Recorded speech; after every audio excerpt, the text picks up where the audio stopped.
వాడెవడో అనుదీప్ అనే వ్యక్తి నిన్న పవన్ కళ్యాణ్ గారి గురించి, నిహారిక గారి గురించి, వాళ్ళ కుటుంబం గురించి మాట్లాడాడు ఒక షోలో, ఒక కామెడీ షోలో.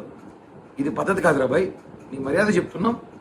వెంటనే బేషరతుగా పవన్ కళ్యాణ్ గారికి, వాళ్ళ కుటుంబ సభ్యులకి, పవన్ కళ్యాణ్ గారి అభిమానులకు, జన సైనికులకు సారీ చెప్పి క్షమాపణ చెప్పి, నువ్వు చెప్పకపోతే నువ్వు చేస్తున్న కామెడీ షోల్లో నీ జీవితం కామెడీ అయిపోతుంది, నీ మీద షోలు చేయాల్సి వస్తుంది మళ్ళీ.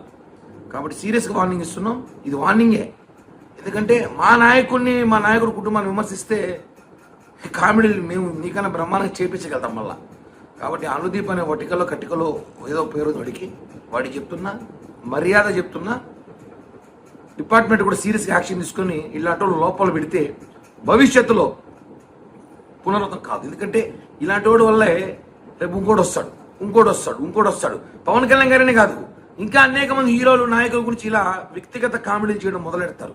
ఇప్పుడే వీళ్ళని కట్టడి చేసి లోపలేసి ఉతికి ఆరేస్తే కంట్రోల్లో ఉంటారు.